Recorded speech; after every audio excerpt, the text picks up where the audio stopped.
Hope you all enjoy. Feel free to comment. See the end of the chapter for more notes. Chapter text. Ed. The howl was a piercing one. That was Ed's first thought as he heard it. It sounded powerful too. It had shocked him and the group he was with, standing over the body of the late Lord Commander.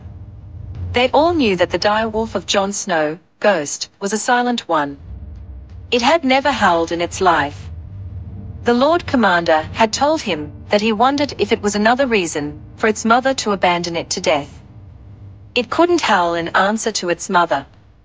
Ed wondered if the wolf had snapped at Jon's death. He'd seen it tear through Bowen Marsh and the killers of the Lord Commander, after letting the wolf out like a vengeful son or brother. Ed was wrong though when he saw the Lord Commander's eyes open, speaking a single sentence. Winter is coming. The words of House Stark were spoken as almost a snarl, almost a howl. It sounded feral. The Lord Commander's eyes flashed a deep red. Ed knew that color. It was the color of his wolf's eyes. It was the color of the weirwood trees and the eyes of their faces. Ed had been raised on the faith, not that he was a believer, but he had been of the North long enough.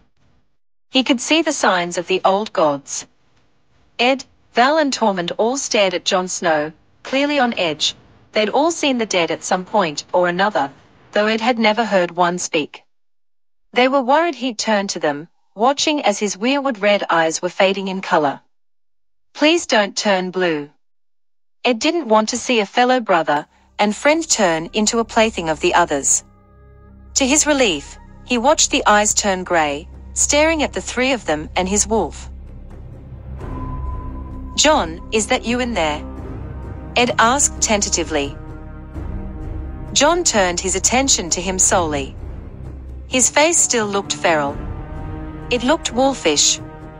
The commander nodded at him, slowly getting up, gripping his sword firmly. Ed, I'm not touched by the others. Ed heard Tormund's laugh, always booming, Har. Of course, it's him Crow, the others and their minions don't speak. He's gotten over the shock of man returning from death quickly. Ed thought to himself. Val didn't look it though. Jon looked at the group. Where's the Queen and her Red Witch? Ed could hear the snarl again. He answered, knowing the Lord Commander would want an answer. After hearing of Stannis' death, they marched outside of Castle Black. They left us to find your killers to make a pyre for their red god.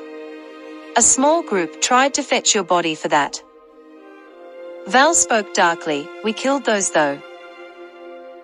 Jon spat in the ground, Tormund, go gather the free folk and one. The Red Witch and the Queen need to be dealt with. Ed, get the brothers of the Watch as well. They are to come and aid their former commander. Former commander. His watch has ended. Is that wise, King Crow? You've only just returned, Val asked, almost tentatively as he had. She was nervous for once. He'd never seen that on her. Jon looked at her, giving a grin that he imagined Ghost would give. The old gods have fixed me fine, Val. There's work to be done. The three simply nodded at him as they watched the former commander of the Watch pet his wolf, giving another piercing howl, almost bouncing off the wall and Castle Black. They weren't going to argue with a dead man. Asterisk. The knights that Stannis left at the wall were only a short distance from Castle Black. They clearly intended to come back. By the looks of it, they needed the space to make a clearing for a pyre. The group of free folk and black brothers could see the fire once they had left Castle Black. At least they could when they weren't stealing glances at Jon Snow and muttering amongst themselves. The man returned from the dead was something hard to ignore. Some of them probably didn't believe Jon had returned. Some may have believed that he'd only been wounded. But when they'd seen him after being gathered, with the former commander refusing to wear a tunic, showing the fatal wounds that killed them, they'd scarred perfectly, with the scars looking like branches. It was proof of a man returned from the dead. He'd remained without his tunic throughout the march, showing the scars as they marched towards the pyre, with his dire wolf clothes. The two looked almost merged. That was what Ed thought as he walked beside his friend. It didn't take long for them to reach the pyre, with knights to the left and right. They'd moved faster when they heard the screams and the chanting. The closer they got to the pyre, the scream and chants got louder. As they arrived, Ed learnt where the screams were coming from. The pyre had been built to be large, almost 7 feet tall, with the Red Witch and the Queen chanting to the Red God. He could hear them chanting for the prince that was promised. They had a lad in chains with a gag, trying to get to the pyre. At the top of the pyre was a screaming girl being surrounded by flames, slowly encroaching towards her. Ed looked in horror at the sight. The only girl at the wall was the Princess Shireen, and she was close to being burnt. Ghost howled in response to the sight, with Jon giving a snarl, bringing all the knights' attention to him. They all stared in shock at the former Lord Commander. They could see the scars. The knights were nervous, and so was the Red Witch by the shocked look. Jon only looked at her for a moment before turning to One, motioning towards the girl. The giant ran towards the pyre. One knight went to strike at the giant's leg, but Ghost barreled at the man, biting at his throat. Ed didn't hear Jon give the wolf the order to defend the giant. None of the other knights tried to help their fallen comrade, or attack the giant, as he effortlessly picked up the girl before the flames could get to her, taking the wooden stake she was attached to with her. The Queen gave a scream. "You dare interfere, bastard! You dare interrupt our work to return your rightful king!" Jon looked at her hard. To Ed, it was a wolf eyeing up prey. "Take all the knights as prisoners. If they fight back, kill them. Apprehend the Queen and her Red Witch. They are to be executed." Nobody disobeyed Jon's word. The feral growl imbued every word he spoke. The words felt like ice. The Queen screeched, "Someone kill the bastard." One knight was foolish enough to try. Ed watched as the knight tried to charge at Jon, who simply stepped to the side and cut his head off in one swing. The blood drenched the ground and knights near their fallen comrade. That had brought the Queen's screams to a halt. The other knights present let themselves get grabbed by Jon's forces. They knew a lost cause when they saw one. Ed watched as the knights were taken captive by his brothers. He watched as members of the free folk grabbed the Queen and her Red Witch. Ed noticed that the shocked witch was now smiling. "I wonder why. Jon's going to kill her, that much is obvious to any sane man." Asterisk. Ed watched the Lord Commander give his ultimatum to the knights that had been put in chains in the courtyard of Castle Black, with a face like stone and a snarl permanently etched in it. To his side were the Queen and the Red Witch, both chained with their heads resting on blocks. "You are all charged with the attempted murder of the Princess Shireen of the House Baratheon.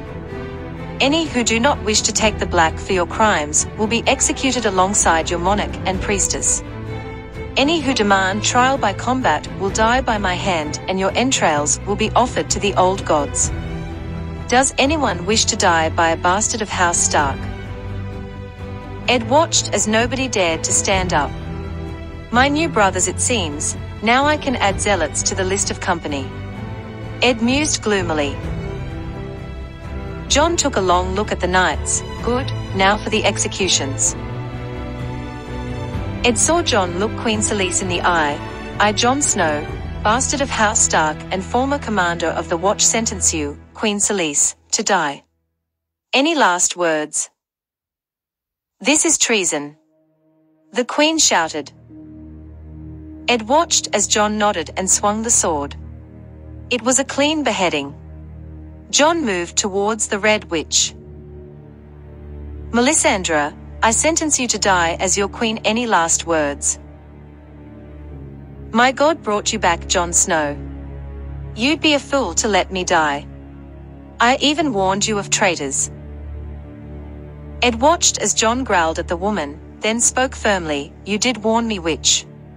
But know that the old gods brought me back. Your red god did nothing but try and burn a child to death.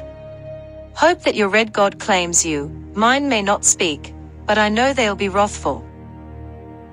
Jon swung Longclaw again, taking the red witch's head off. The bodies were to be offered to the heart tree. Jon had told Ed on the walk back. Ed looked on as his friend walked to him, face still stony. Ed, I name you Lord Commander of the Watch until an election. All of Stannis Guard are to be excluded in it.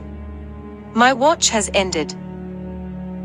Ed didn't like the sound of the command, you naming me Lord Commander. Jon nodded, I trust you to lead the watch. Recall Gren and PYP as well. Have allies close to you. Where are you going then? Ed asked, having a feeling already of where. Jon gave a savage grin, Winterfell, Ed. I have squids to kill and flayed men to tear apart. Winter is coming and with it wolves. Ed looked at his friend. His friend was still there, but he knew things were different. He had a wolf in him and a thirst for vengeance. Ed would have shivered if he weren't his friend. This was something that bordered on ancient. Ed could only agree with the former Lord Commander, Jon, winter is coming. Jon's savage grin grew wider. And the white wolf howled,